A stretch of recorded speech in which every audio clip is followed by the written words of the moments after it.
Tonight on News 5 Live, Cameron Hemsley is shot and killed overnight in Ladyville. The Senate inquiry resumes with former Lands Commissioner Wilbert Vallejos testifying. Tonight we meet the municipal candidates for Belmopan.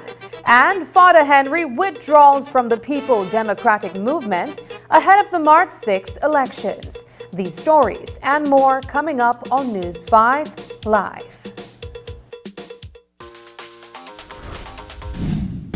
I'm connected. Yo. I'm connected. We're connected. Create the perfect broadband bundle that fits your style with Smart Connect. With the Junior Bundle, get 50% off your national calls and up to 6 gigabytes of data at no extra cost. Get postpaid added for an additional cost of only $25 with the Prime Bundle. Stay connected with unlimited smart-to-smart calls plus 6,300 megabytes of data and free international minutes.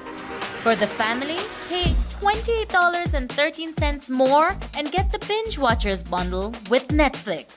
This bundle gives you 4 profiles with unlimited streaming on multiple devices. Visit a showroom near you to sign up and personalize your own bundle combination with Smart Connect. Smart, bringing people together. Get ready for fantastic discounts. From now through to September 30th, Venice is having store-wide discounts on tools, paints, appliances, plumbing and electrical products, lights and fans, household items, and much, much more. Visit a Venice store near you to enjoy fantastic discounts from now through to September 30th, only at Venice. Quality and savings. Hi, my name is Lincoln Powers and I work at U-Mall. 100% I will recommend Belize Bank mobile banking to everyone because it saves time, money and gas price because gas price is high right now. Belize Bank mobile banking just make life easier.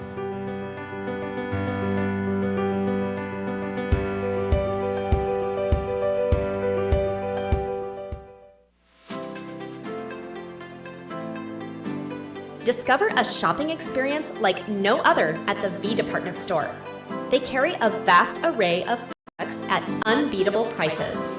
Elevate your shopping journey with affordability, diversity, and accessibility at the V. Conveniently located at 1745 Coney Drive in Belize City. 13 million 835,700 eggs are eaten by tourists each year, fueling our thriving economy. Tourism means business.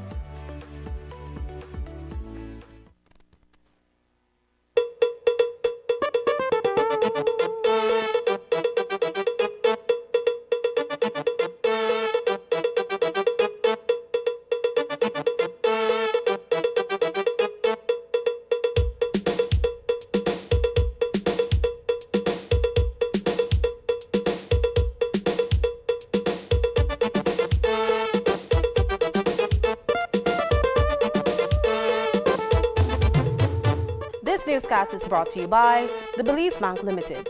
Our country, your bank. Good evening and welcome to News 5 Live for Tuesday, February 14th. I am Sabrina Daly. A man was shot dead early this morning in Ladyville. He has been identified as 21-year-old Cameron Hemsley, a known street figure of the same community. Hemsley was released from the Belize Central Prison on February 2nd for a robbery that is still before the magistrate's court. He was shot in the Quam Street area and ran into a yard where he collapsed and died. His body was discovered this morning beside a house where he apparently ran to escape the gunfire. However, he had already been mortally injured.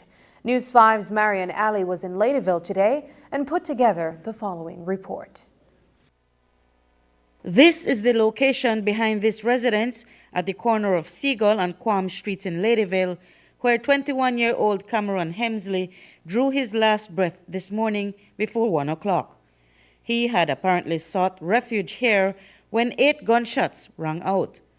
Hemsley ran into the yard and collapsed. The occupant of the house told News 5 that he heard the gunshots, and a few seconds later, he heard labored breathing for a short while outside his house near a window.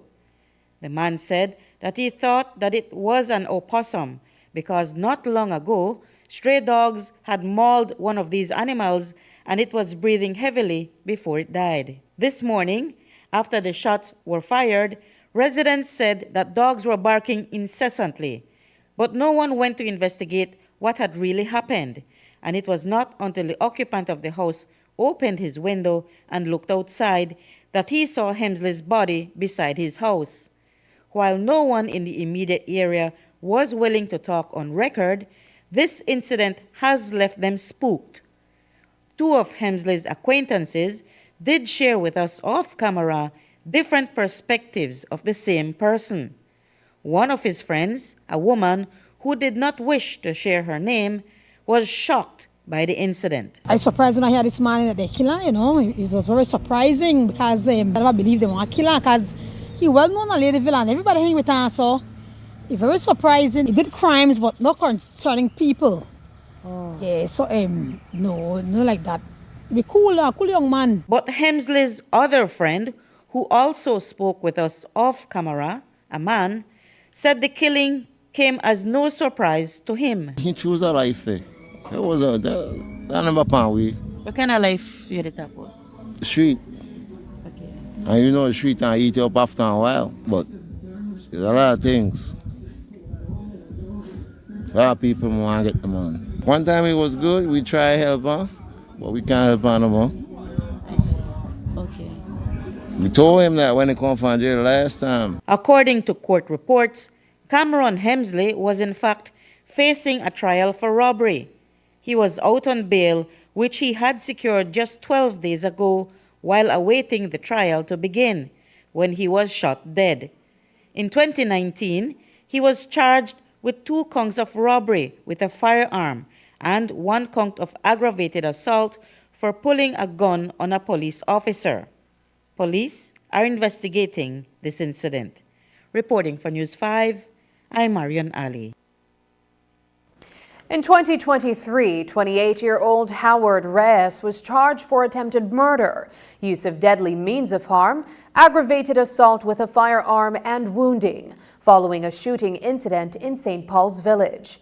Today, the Boledo car dealer is a free man after his last 2 charges were dropped by the virtual complainant, James Perry, who requested that no further court action be taken against Reyes.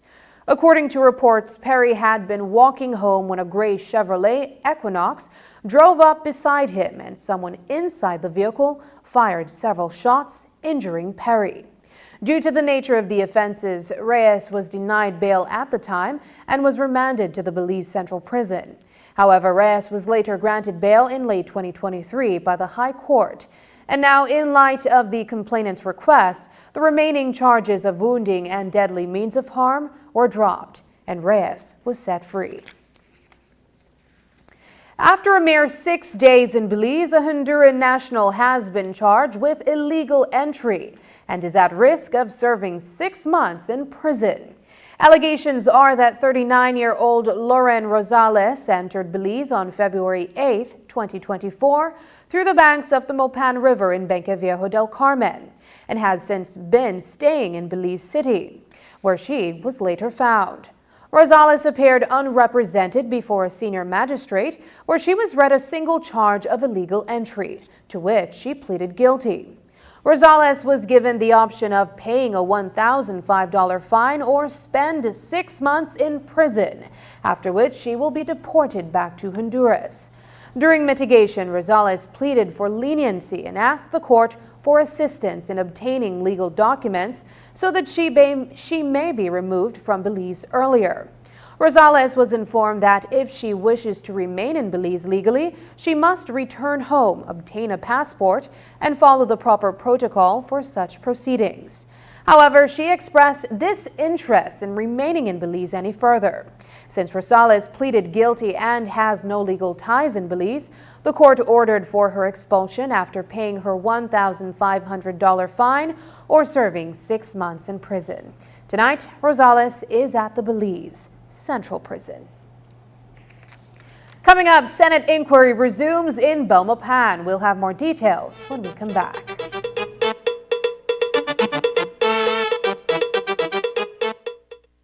Ono remember that a hurricane hit Belize City full on and make a serious damage over the country? You know why you barely remember?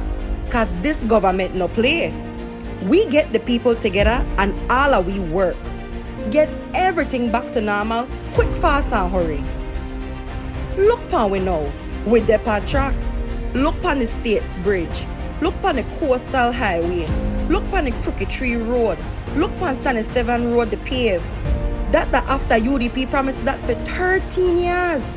Look pan the south, they go on large with solar power. Communities pan the move. That would have never happened under the UDP. No make no ghost fool you. The UDP had the money for Isle and Petrocaribe and with the borrow and beg. And in 3 years, this PUP done the more than UDP doing in 13 years. That the facts. In March, send Diddy Bale back the foreign. Stay on track with the PUP.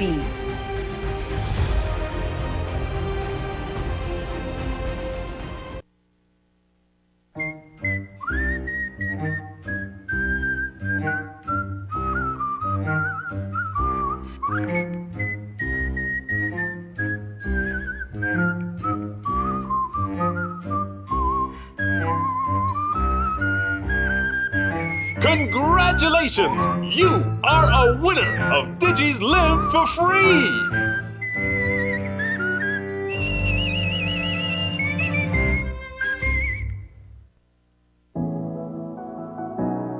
Meet the UDP Carousel team, led by Ricardo Rick Ake, a leader deeply rooted in Carousel's soil.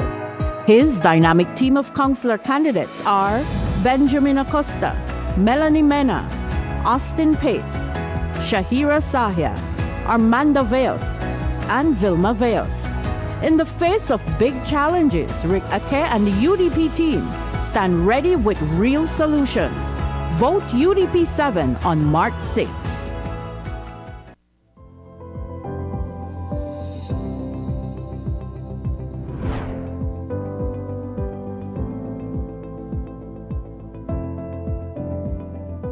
Access to computers, the internet, and various digital technologies.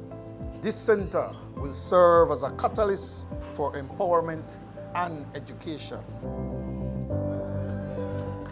With this joint endeavor, we were able to inaugurate 5 Digital Connect centers in different communities across the country last year.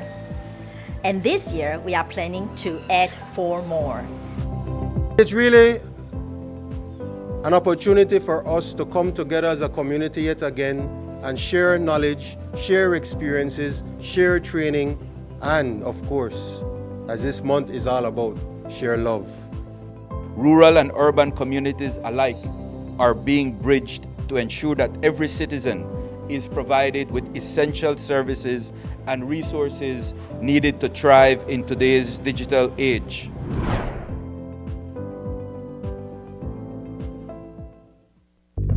The PUP is asking for your vote on March 6. They tell you, stay on track with the PUP. But that is a track of dirty deals and corruption that benefit friends and family of the PUP. Ask Minister Eamon Courtney. Ask Attorney General Magali Marin Young. Ask Dr. Lesbia Guerra. They daddy fish from river bottom. If they refuse to stay on track because of the corruption, why should we?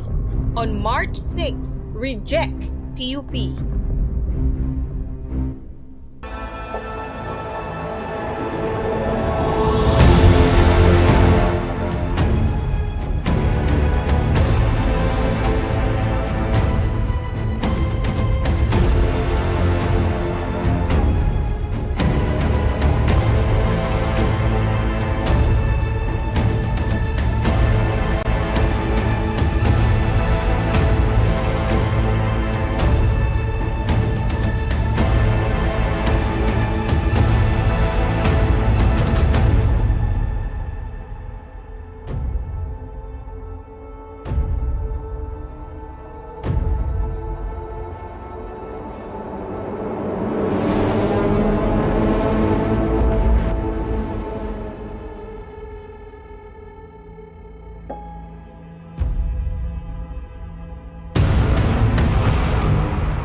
Remember how the UDP used to handle people? Remember how they shoot the cane farmer when they protest? Remember how they brutalize the stevedores? Remember how they use tear gas and baton to beat up people when they protest? The UDP don't got love for people. Real. Don't think this fool would have been any different? He knackhead and ignorant and arrogant like Ipa. You see this PUP government? We believe in a people's rights to protest. We not deal with tear gas. We not bully people. Because all are with a human being. First time ever our government deal with people so straight. We got a whole team to meet with the unions. And we sit down around a table and we figure things out. Nothing was ever perfect. But this government always listen. Remember that when you go cast your vote. In March, think straight and do the right thing. Stay on track with the PUP.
The Senate Special Select Committee continues to investigate the Portico Definitive Agreement. Since its establishment, a total of 4 witnesses have been called to testify before the committee, including 2 who were called to answer questions today. The committee's focus in this session was on government land transactions that occurred between October and November of 2020, only months before the general elections. Sean Duncan, the director of NYNE Enterprises, and his business partner David Morales are among the individuals who purchased land from the government at the time for what the committee considered to be below market value. Duncan was summoned to testify before the committee. Former Lands Commissioner Wilbert Vallejos was also called to testify. News 5's Paul Lopez reports. The Senate Special Select Committee convened for yet another session inside the National Assembly. The first witness to go before the committee was Sean Duncan, the director of 9 Enterprises Limited. He appeared with his attorney Andrew Bennett. Duncan and his business partner David Morales purchased 2 50-acre parcels of land from the government of Belize in October 2020. Those land transactions were among a total of 16 properties sold off around the time. The relevance of the sales to the agreement is that the parcels are located in the vicinity of the project's proposed site. My involvement in this whatever land transaction it is was pretty much purely technical, literal. I have a partner that actually deals with all of the commercial aspect of it or whatever transaction. Right. From my perspective, I'm not sure of the relevance of me being here, but I mean I'm here to comply to whatever questions you ask me, right? I'm here because I respect this process, right? And on the advice of my counsel. In his opening statement, Duncan sought to establish that his business partner, David Morales, oversaw most of the land transaction process. Duncan says he only signed off on papers authorizing 9 enterprises to make the purchase. Our records are showing that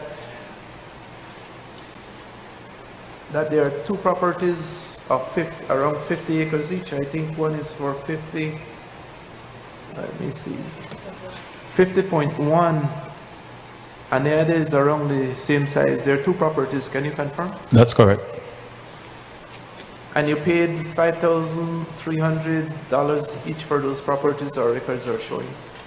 That's the reason I guess we wanted disclosure. I could have gone and reviewed the document and remember those figures. Yes. I really can't remember those figures or anything like that. Janelle Chanona, the chair of the Senate Special Select Committee, questioned Duncan on the expedited manner at which 9 enterprises' land applications were processed.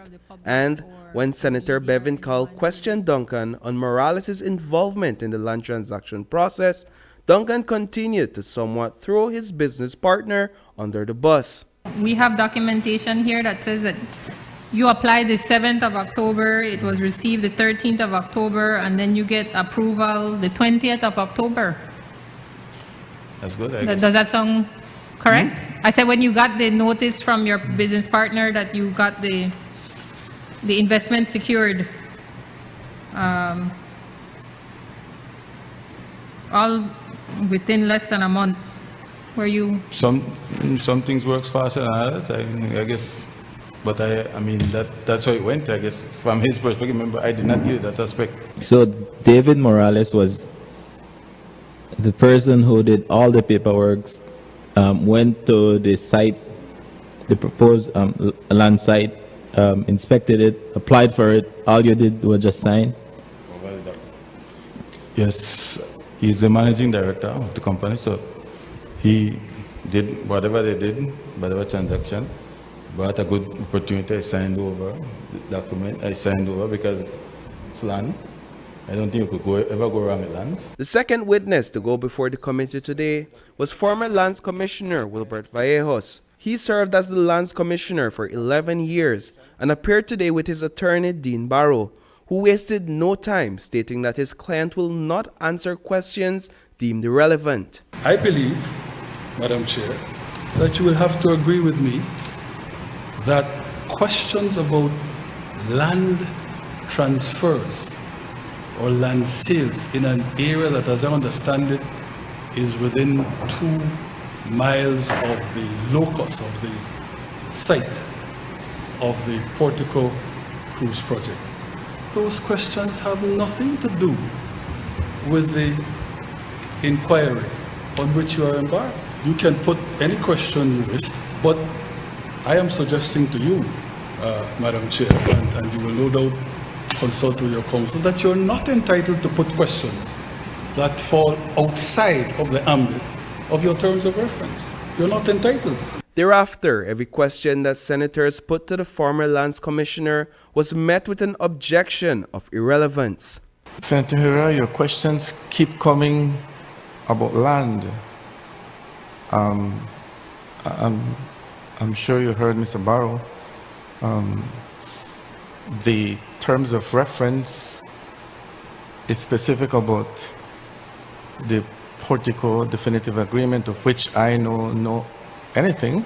For me, there is a relevance. You may determine otherwise, but for us, there certainly is a relationship, and so we really wanted to get understanding of what took place that fateful day on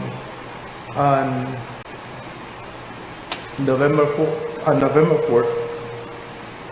But it seems like you don't intend to be very helpful to the committee, which again is very sad. I think the Belizean public certainly deserves a lot better than that. You being commissioner for so many years, being paid by, excuse me, sir, being paid by the Belizean taxpayers, and so I think it's a very sad day in the country actually that you have decided that you won't help the committee and assist the committee in this investigation.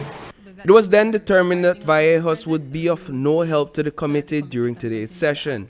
He requested that questions be sent to him in writing and that a determination be made on whether the committee will request his presence at a later date. Former Minister of Lands Hugo Pat was also scheduled to testify before the committee today, but due to time constraints, his testimony has been rescheduled. Reporting for News 5, I am Paul Lopez. Notwithstanding Wilbert Vallejos' reluctance to answer most of the questions put to him by the Senate Special Select Committee, Chairperson Janelle Chanona continued to press him on certain records in the committee's possession. One of the matters on the committee's record pertains to the short time between the signings of the Portico definitive agreement and the sale of the lands in question. I put to you, Mr. Vallejos, that the chronology that the paperwork shows is that the definitive agreement was signed 1st October 2020.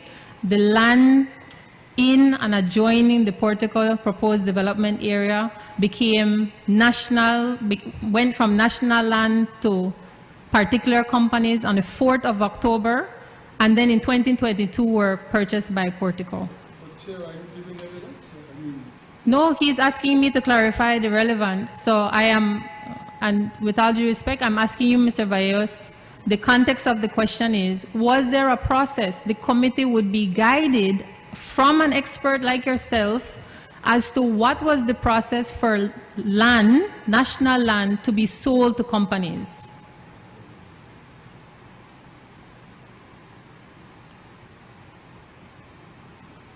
You are asking a specific question, or you want me to give a general You can give answer? me a general answer if that is what your counsel is advising you to give us. I'm advising you not to answer at all. As a former public officer, I'm asking you to answer the question. Chair, I don't want to be looked at as somebody who doesn't want to help the committee. I've heard the questions you asked the former commissioner. I've heard the questions you asked other people about the lands.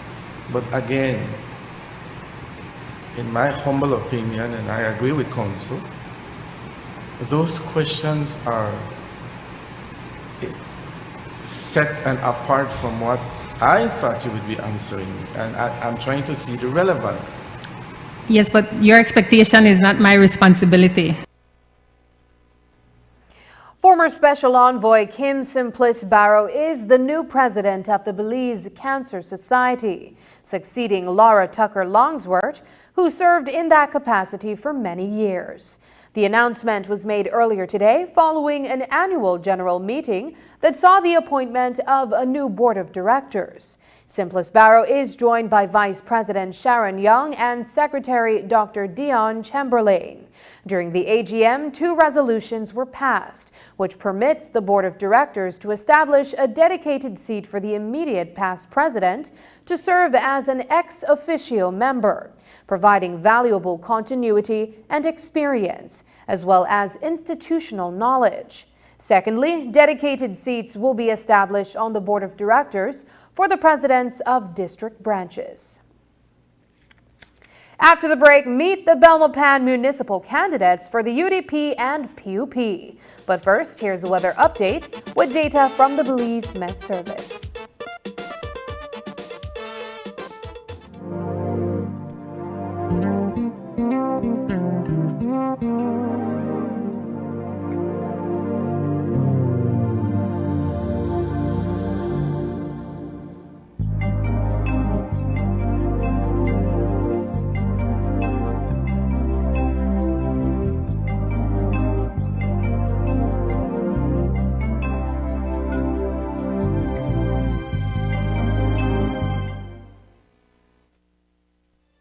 In April 2016, this man, Minister Abelardo Mai, recklessly killed this lady, Julia Arana, as she was saying goodbye to her son and her husband.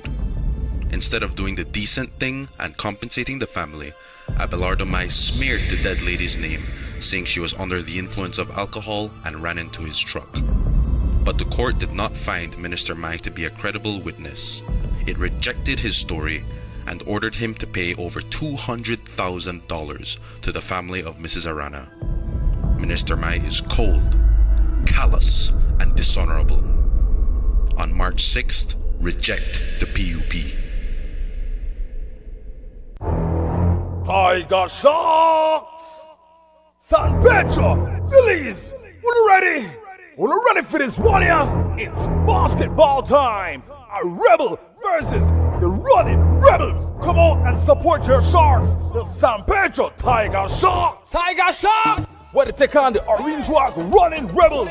Gonna call witness this monster matchup. Leaded by Coach Rico Black, Francis Arana, Jahad White, Daniel Karaki, and their 2 new imports. Man, this matchup gonna be turned up. You can't miss it. It's all going down on Sunday, February 18th, inside the Belize Civic Center. Game kicks off at 2:30. The San Pedro Tiger Sharks versus Orange Rock Running Rebels. Sponsored by Angela's Press, Joseph and Taylor, Maya Island Air, M&M Construction, Reggae Sundays, Bandit Joyride, and Finn's Liquors.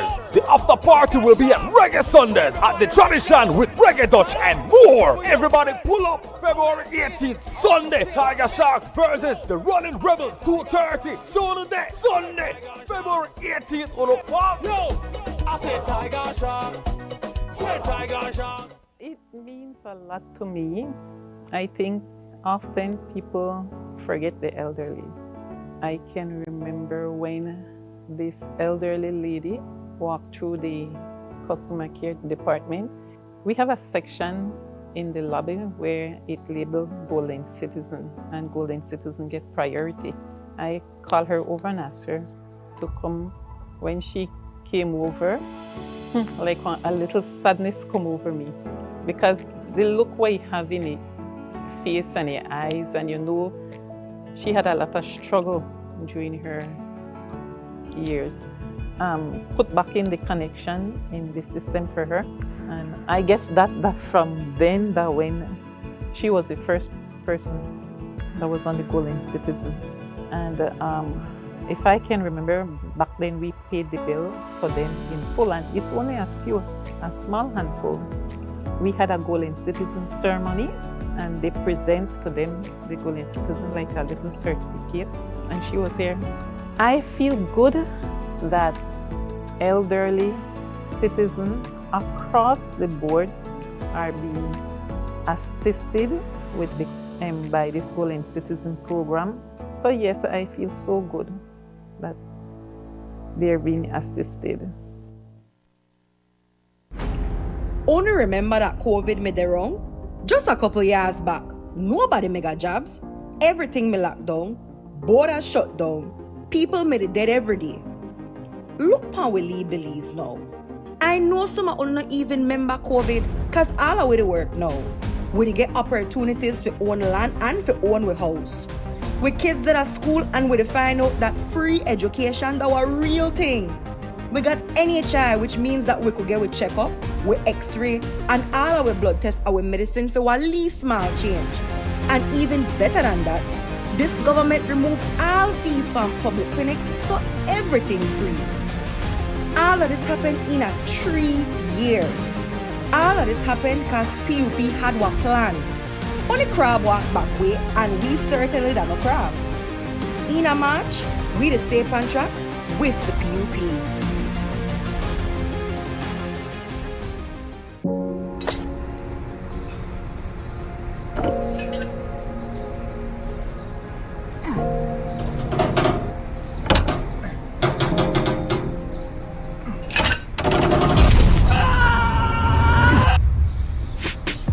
While you cannot prevent accidents from happening, you can take steps to protect yourself from the financial burden that can result from an accident. Orphanage Life Insurance Personal Accident Plan is the solution for you. With our personal accident plan, you are covered anywhere in the world. This plan pays out a benefit for any dismemberment, as the benefit is paid directly to you. It can also cover the need for medical artificial appliances such as wheelchair, crutches, hearing aid, and prosthetics. In the event life is lost due to an accident, the personal accident plan pays out the insured amount to the beneficiaries. Now, you can live with the confidence that we have you covered. Let the Orphanage Life team assist you in planning for your future. Call us today at 221-5143 or visit our website at orfglife.com.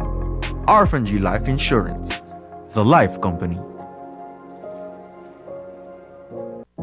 Belmopan, the heart of our nation, stands on the brink of a revival. It's time to make Belmopan vibrant again. Leading the UDP team is Jacqueline Burns, our mayoral candidate with a bold vision for Belmopan. With Jacqueline is a team of passionate councillor candidates: Paul Casey, Christina Chacon, Beverly Hope, Jose Linares, Victor Oriana, and Leslie Zelaya. Each brings an unwavering commitment to make Belmopan thrive. Join us in making Belmopan vibrant again with Jacqueline Burns and the UDP team. Vote UDP 7 on March 6. Here you go, babe. Thanks, babe. How did it go? Good? It was good. Gal, I think it'll get hard out there. I think I should go close the window.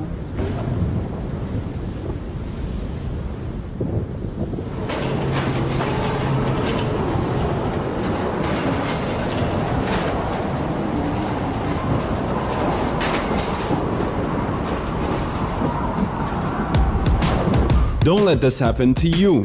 At Design Depot, we have Oran windows, exactly what you need to weather any storm and keep you safe. With Oran, you get strength, durability, and security. Oran features a strong double latch that closes securely, all at an affordable price only at Design Depot. With Oran, you'll always be safe.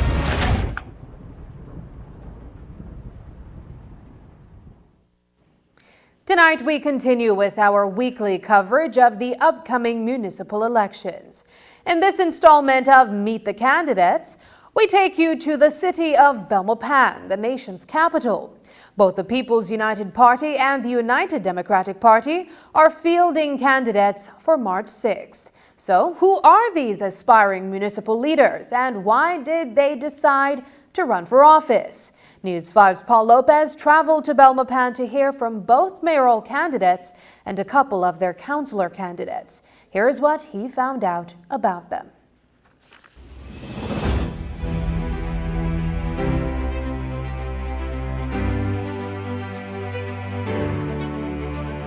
I believe that the PUP is the best party in Belize.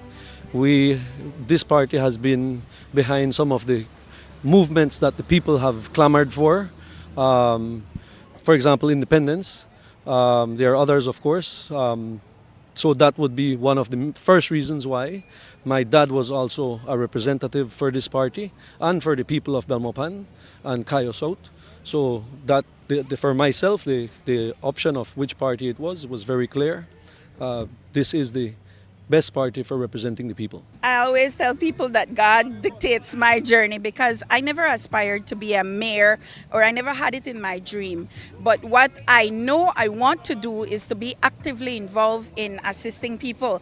And being in a mayoral seat, being a councillor, allows for access to resources. It widens the expanse of what you're able to do, the amount of people you're able to reach, and contribute to the development of our country. That's the whole goal, the bigger picture. One of the biggest reasons I decided to enter into politics is because youths tend to shy away from politics, and I want to encourage youths to be a part of politics because, or by us taking part in politics, give us an inclusive society for sustainable development. And so I'm trying to be the one to advocate for the youths and to be the voice for the youths. Yes, I am a son of the soil. Born and raised in Belmopan. Proud to say that I've attended school in Belmopan, right from the preschool, it was known as junior school, infant school, junior school, upper school, Belmopan Comprehensive, and the University of Belize. Let's talk a bit about your strengths, the strengths that you bring to this team. I believe I'm a people person. Of course, majority of the people in Belmopan know me as a sport enthusiast. I have a passion for sports. In particular, if I had to pick, I would say volleyball is my first preference, but I love all sports. Most people know me as Super P, the DJ. Born and raised from Belmopan, son of the soil. Most people know my mother too. She's the person that started the first preschool in Belmopan from 1984, and presently she's still here to this moment now. So I don't know when I live, but you always tell me that. The way how Belmopan is right now, it's not the way how me know it as growing up, where we usually have activities and people helping out each other and be united together. It's just the love for the community. I mean, as it is, through my business, I've been able to reach and help a lot of people within the community, whether it be with assistance with medical or needing to send their kids to school and stuff like that. And I've been able to, while it might not be much, it has helped a lot. And so it's just wanting to get that, the networking, I guess, and to be able to do more for the community. I mean, obviously off of a small business, I'm a bit limited in that. But not only that, but to see the community move forward. There are a number of issues that Belmopan residents are expecting their elected municipal leaders to address. The upkeep of streets and drains are among those concerns, as well as debris and garbage collection. There is also a high demand for more family-friendly activities in the nation's capital. On a political level, both the People's United Party and the United Democratic Party have public perception to contend with. Outgoing PUP Mayor Sharon Palacio is considered highly controversial, and the former UDP Belmopan area representative John Saldivar, who the U.S. designated as significantly corrupt, is a close ally of the UDP's mayoral candidate. News 5's Paul Lopez reports. Belmopan stands out in the upcoming municipal elections because it is the nation's capital. It is considered the fastest growing population center in the country. Residents of the municipality expect their elected city council officials to meet the demands of this growing city. Honest to you, I live here for 20 years, and where I live, the street by way, there no lights on the street. Everything dark, and whenever people are stealing stuff on different houses, we can't see them people because it's really dark. PUP mayoral candidate Pablo Kowitz says infrastructural development is high on the list of demands from residents. A couple of the main issues that they bring up are streets, drainage, because there are many areas in Belmopan that flood out when we get some rains, and Belmopan loves to rain. Another of the things is lighting. United Democratic Party's mayoral candidate Jacqueline Burns says the residents she has engaged on the campaign trail are of the view that the city is broken. She contends that Belmopan has been neglected by the outgoing PUP City Council administration. People feel like Belmopan is broken. The potholes is not something we're used to.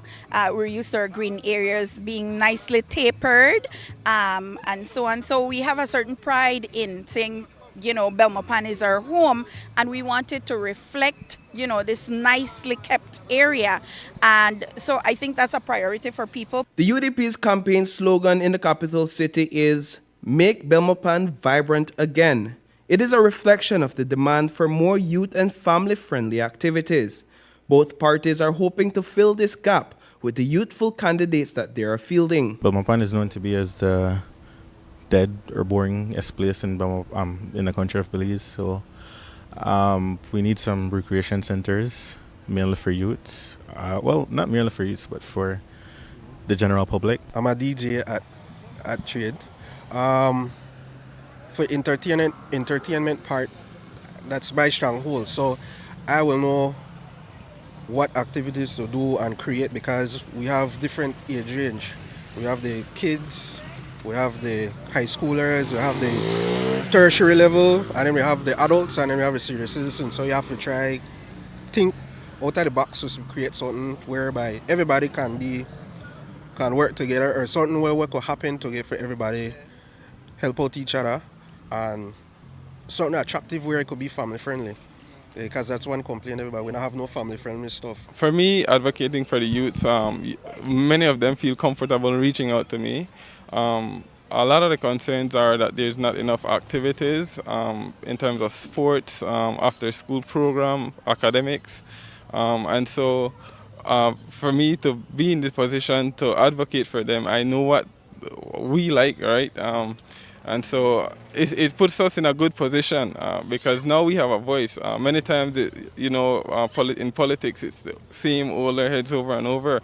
And so for us to have fresh ideas, perspective, and the energy to address pressing issues, I think it's a plus. But there is a dark cloud over the People's United Party in Belmopan that stems from public perception of the outgoing city council. Mayor Sharon Palacio was elected 3 years ago under the PUP banner as the first woman mayor in the capital city. But she was easily one of the most controversial mayors the city has seen to date. Will Mayor Palacio's performance cause the PUP to lose significant support in Belmopan? The support specifically for this team has been overwhelming. We have been getting a lot of support from the residents. Everybody has said that we have this already, but we can't take that for granted. We still have to continue pounding the ground, putting in the work, and ensuring that we listen to all the concerns that the residents have. Burns, on the other hand, contends that residents are looking to the UDP to take back the reins in Belmopan. It is definitely what I'm hearing on the campaign trail. And so we'll see what it translates to in the ballot box come March 6th, no? And it is my expectation that on March 6th we'll see the results that we are expecting. And Burns' candidacy is shrouded by its own controversy. Her opponents erected a billboard along the Belmopan Ring Road, displaying her face next to former Belmopan-era Representative John Saldivar. It is no secret that in November 2022, the U.S. State Department designated Saldivar as significantly corrupt, barring him from entering the U.S. Taking a stab at Burns' campaign slogan, the billboard reads, "Make Belmopan significantly corrupt again." In our schools, we teach our kids not to be bullies, and so I wouldn't expect that at this level of a leadership competition. But about my face being tied to John Saldivar, I have no issue with that. And I have worked with John Saldivar. I've been his friend for so long, and people who might not know him might believe all that is said about him. But having worked closely with him, having lived 2 houses down from him ever since I was a little girl, and having seen the work that Belmopan has gotten as a result of his leadership, I can say I'm proud to be affiliated with the gentleman. Without trying to be biased, I guess, if there was something to say, if there was some sort of proof, Mr. Saldiva would be going to court. And to make Jackie guilty by association is, I'd like to think that we're all innocent until proven guilty. The sign itself, I don't agree with it, but it is a reality in politics, and sometimes the residents need to be reminded of the past and associations. You birds of a feather flock together, right? So, reporting for News 5, I am Paul Lopez.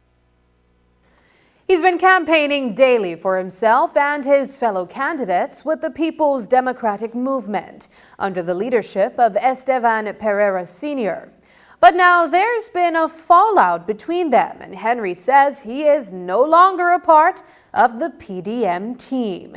It has to do with money issues, and Henry told us that even though he has been informed by the Elections and Boundaries Department that his name cannot be removed from the ballot come March 6, don't vote for him. We call several meetings at Mr. Pereira's house to ask about the fundraising. And I believe that we have a secretary, we have a treasurer. And For the campaign. He's not saying what we want to hear in any one of our meetings. So we are not going to stand in solidarity if a person doesn't want to say things that we need to hear about. We need some funds to be campaigning with. And we are not getting there. We are not receiving it. And I have lots of people who wants to vote for PDM because I am there. So I am saying to the entire city, the people in Belize City, that I will not run with any movement if it's not about the people. I stepped out because when we call meetings, he is not fair to the 10 of us. So if the others wants to say, I have nothing to say to them, but I will not stay because I doesn't feel comfortable. So my question is fair enough, is to ask the person we trust to put before us how much he collects, and we need our finance money to be campaigning. The response has been? The response has been a lot of negative words. So I am not going to be on the same ballot as the PDM. I will not be there. So when election day comes and your name appears on the ballot still, you're telling people to not vote for you on the ballot? I am saying that I am not a member. And when I say I'm not a member, when you see my name on that ballot, don't vote. You don't want to vote for Philip N because this is not my time. When we return, Belize joins Partnership for Atlantic Cooperation. Only remember when Brads used to run Boledo? Only he and his silent partner get rich. But things way different now. Boledo that for we know, thanks to the government. And I could tell you this, in 2 months, more money don't make than Brad's made a report in our whole year. And you may know that in just 2 months, from December to February, more money pay out to we in our winnings than Brad's made a payout in our whole year. And the best part is that profits from Boledo come right back to we through National Health Insurance. You notice NHI done that at Orange Walk and the roll up to the whole Belize district, including San Pedro and Kikaka. That's the way you call a win-win for we. That only happened under this PUP government. So when March comes around, we to stay on track with the PUP.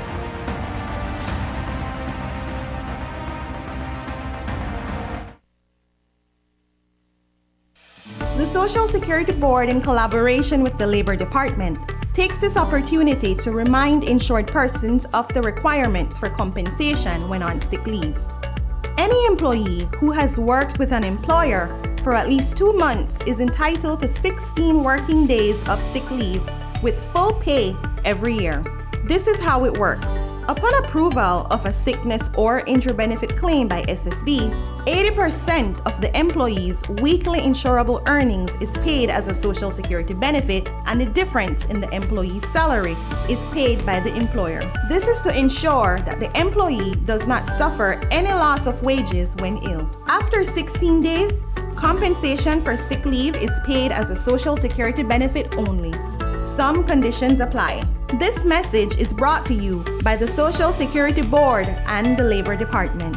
Social Security Board, safeguarding you, your family, your future. It is undisputed that San Ignacio and Santa Elena have flourished under UDP leadership. Meet your UDP team ready to elevate our twin towns to higher heights. The team is led by three-term Mayor Earl Trapp, a proven leader committed to progress. Joining him is a dynamic team ready to serve. Bernadette Fernandez, 6 terms Town Councilor. Ileana Moreno, Sandra Lanza, Marlon Fernandez, Abdel Kawo, and Lynn Valentine. Let's keep moving forward. Together, keep progress alive. Vote UDP 7 on March 6. This plan, I can't leave this plan. Smart Belize. Hey there, smart thinkers. We're turbocharging your mobile experience with Smart's powered up postpaid plans. Imagine a world where your data speeds flows faster than ever. Well, guess what? We've cranked up the dial and unleashed the postpaid power of Smart's lightning fast LTE data on all our postpaid plans. That's right, no speed bumps, more data. It's like having a limitless highway of data speed at your fingertips. Whether you're a Lone Ranger with an individual plan or a squad rolling with a group plan, everyone gets to surf, stream, and share at enhanced full high-quality speed. Switch to Smart's powered-up postpaid plans today and ride the wave of postpaid power. Visit any Smart showroom or smart-bz.com for details and make your mobile experience smarter and faster. Smart, bringing people together. I know I can't leave this plan. I can't leave this plan. The PUP is asking for your vote on March 6. They tell you, stay on track with the PUP. But that is a track of dirty deals and corruption that benefit friends and family of the PUP. Ask Minister Eamon Courtney. Ask Attorney General Magali Marin Young. Ask Dr. Lesbia Guerra. They daddy fish from river bottom.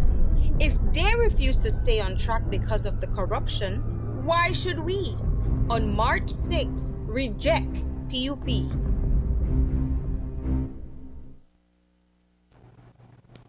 Jamie Usher has been the principal for Belize High School since it was established over a decade ago. But tonight, she's no longer head of the private secondary school here in Belize City.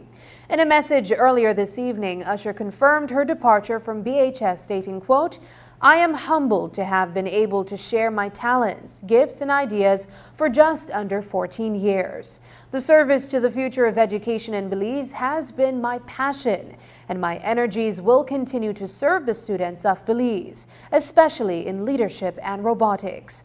I look forward to the next chapter. Always Team Belize, always a robotics enthusiast, and always a STEAM educator." End quote.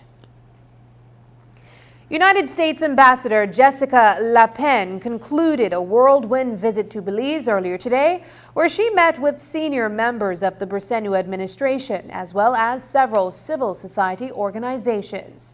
The trip was occasioned by Belize's recent inclusion to the Partnership for Atlantic Cooperation, an initiative established by the U.S. government in September of last year. More commercial and shipping traffic crosses the Atlantic than any other ocean, and it is home to more than half of the world's fisheries. The meeting with local stakeholders was with a view to conserve the ocean, recognizing its importance to our lives and future. Belize, as the newest member, is committed to the goals of advancing a peaceful, stable, prosperous, and safe Atlantic region. News 5 sat down with Ambassador LaPen earlier today ahead of her departure. I've really had a chance to meet with the stakeholders in Belize on its marine and maritime issues. So government, civil society, also international partners. I've gotten, I think, a good a good understanding or the start of an understanding for what's happening in the blue space in this country. The reason I came was because of the very welcome decision by the government of Belize to join the Partnership for Atlantic Cooperation. Government announced that decision yesterday, and my visit was an opportunity to talk to them about what does the partnership look like, what will it mean for Belize, and what will Belize bring to the partnership. The Partnership for Atlantic Cooperation is a fairly new initiative.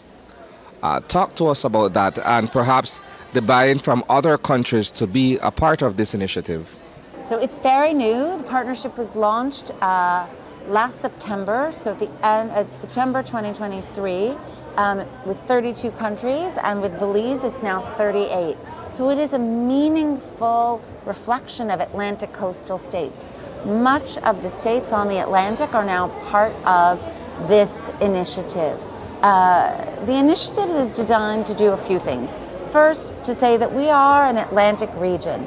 The countries around the Atlantic in the north and the south have things in common, experiences and challenges. Doesn't mean everyone has the same experience, and we know there are important capacity differences, but we share an ocean, and the ocean is increasingly important, whether from the perspective of trade or climate. And so as the states on the ocean, we're going to come together to think about what do we have in common, how do we want to solve our common challenges. According to Ambassador Le Pen, in joining PAC, Belize will adopt the Declaration on Atlantic Cooperation. She then went on to mention that Atlantic states are also linked by common challenges that threaten livelihoods and exacerbate food insecurity. There are a lot of new and different challenges, particularly in the climate space, that all of us are grappling with individually. But the truth is, none of us can solve these challenges alone. And so the Partnership for Atlantic Cooperation is then a platform for working across nations, across geographies, across regions, and coming together to solve problems. It's a brief visit. Nonetheless, what are some of the concerns that you've gathered having met with civil society partners? So I'll say first, I was really impressed with the experience and the knowledge, the commitment and the track record of civil society here. My meetings with them went late and long because I just kept saying, I want to learn more. And I think that's, interestingly, one of the things I'm most excited about Belize joining the partnership is how much others will learn from Belize's experience. Specifically, we will do work within the partnership on marine spatial planning, and here Belize has been a leader. From our perspective, we're looking at this being a foreign affairs initiative as much as it is for us a blue economy initiative. How do these two departments of government come together to fulfill the mandate or what is set forward by the PAC?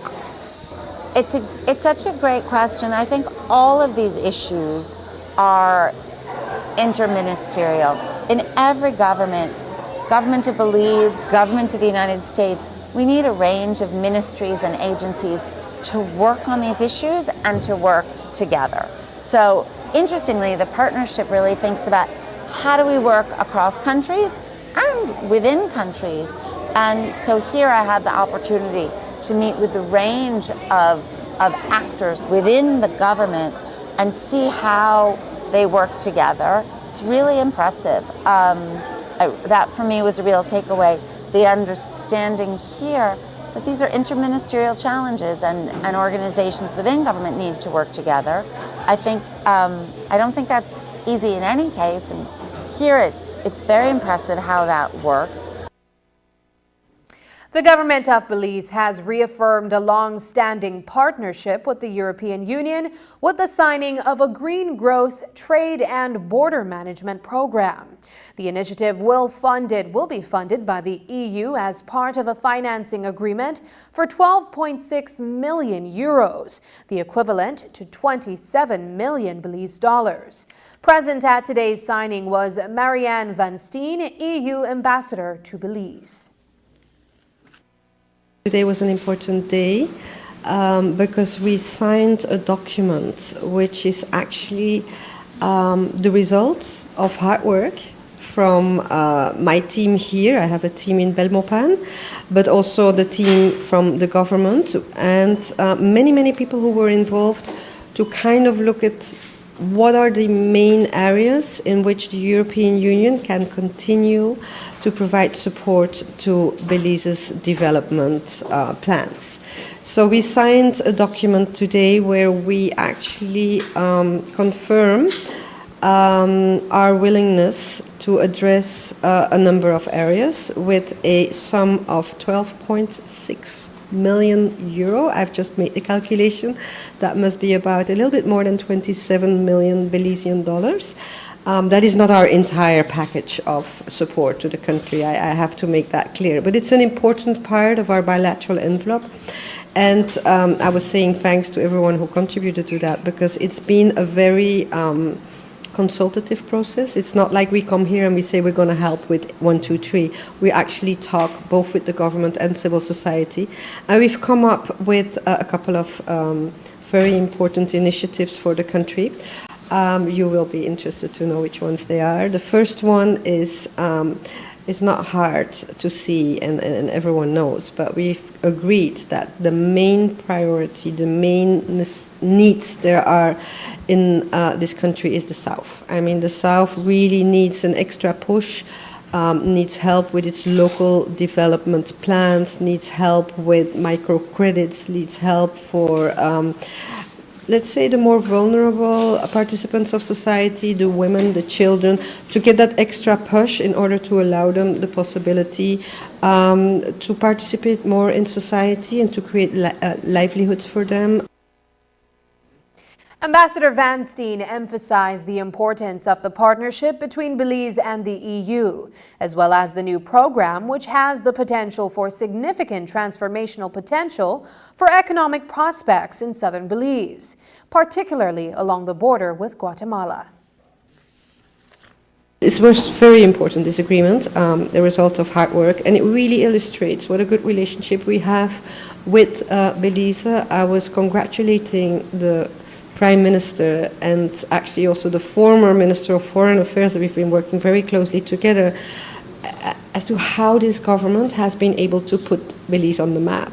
So I'm very happy about that, looking forward to meet with the new Foreign Minister as well. But what I wanted to say is not just about a donor-recipient relationship anymore. It used to be like that in the past, but now we have a very comprehensive relationship with this government and with the country and with the people of Belize. And I'm very proud of that because we're not just talking about funds, grant funds and loans and assisting the country in reaching the Sustainable Development Goals. That is still very important, but we do a lot more. We dialogue about what's happening in the world. There's a lot of political dialogue. We talk about trade. We talk about investments. So I'm very happy that that we have such a strong relationship with this. Up next, Belize network of NGOs set striving towards good governance. In April 2016, this man, Minister Abelardo Mai, recklessly killed this lady, Julia Arana, as she was saying goodbye to her son and her husband. Instead of doing the decent thing and compensating the family, Abelardo Mai smeared the dead lady's name, saying she was under the influence of alcohol and ran into his truck. But the court did not find Minister Mai to be a credible witness. It rejected his story and ordered him to pay over $200,000 to the family of Mrs. Arana. Minister Mai is cold, callous, and dishonorable. On March 6th, reject the PUP.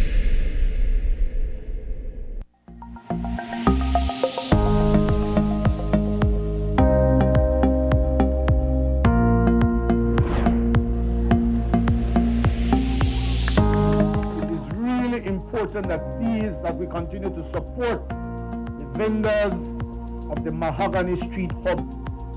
It is bigger than what I had, and it's definitely in a better condition. People who knows my business before, it was a little bit more a knock and stamp kind of thing. So we definitely appreciate having an established, a proper building that we could secure at night time. That has, that is priceless, la value there. Me siento muy agradecida. Desde el momento que pasamos aquí, pues vendemos un poquito más. Y la gente dice, está bien el lugar, está bonito, se mira más aseadito, más arreglado. Pues estamos muy contentos. Creo que todos los que estamos acá estamos felices de eso y lo agradecemos. We are going to be the envy of the country because there's going to be a beehive of economic activity for small business owners right here in the heart of the south side of Belize City. This project is just a microcosm of what we want to do across the country. We have a vision where we want to take the tourism industry.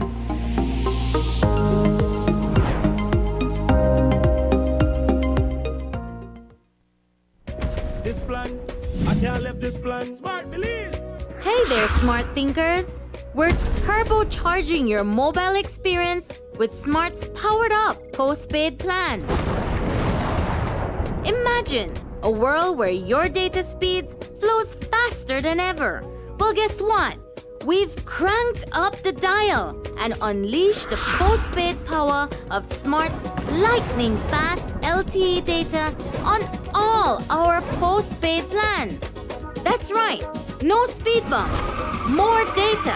It's like having a limitless highway of data speed at your fingertips. Whether you're a Lone Ranger with an individual plan or a squad rolling with a group plan, everyone gets to surf, stream, and share at enhanced full high-quality speed. Switch to Smart's powered-up postpaid plans today and ride the wave of postpaid power.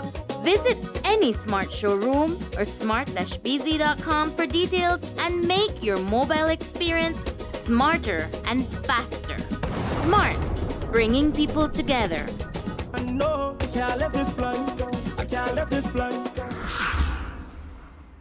Hi, my name is Lincoln Fowers and I work at UMAL. 100% I will recommend Belize Bank mobile banking to everyone because it saves time, money and gas price because gas price is high right now. Belize Bank mobile banking just make life easier.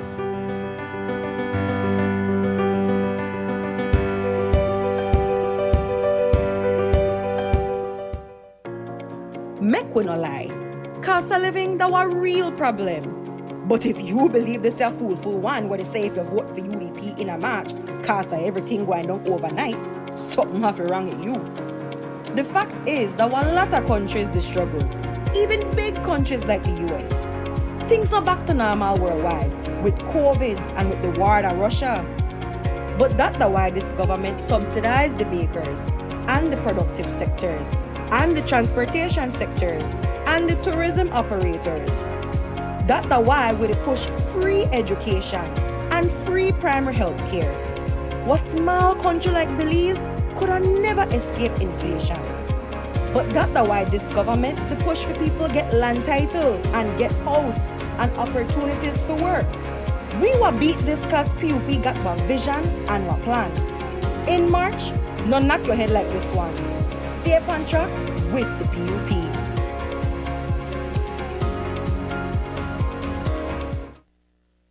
The Belize network of NGOs alongside the Belize Audubon Society has launched a new project with the objective of bolstering society's democratic foundation.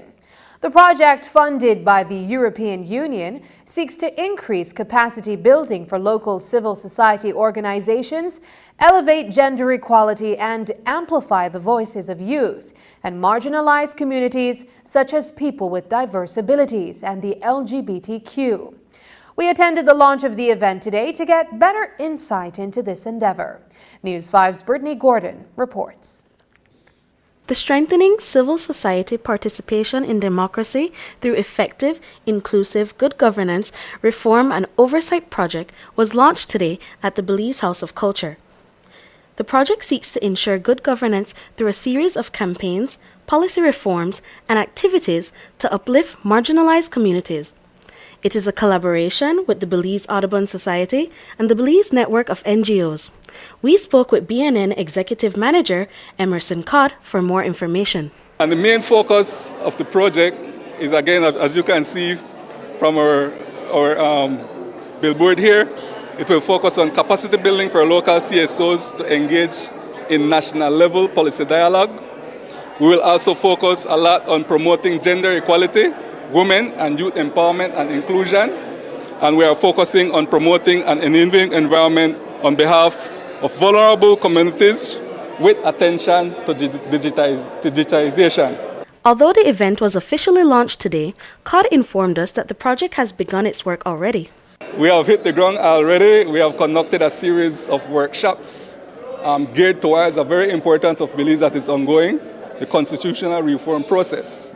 So in terms of the constitutional reform process, we are partnering with the People's Constitutional Commission, and we have mobilized broad-based civil society participation in a series of workshops that has been concluded in November and December. The project is funded by the European Union with a value of around 600,000 USD.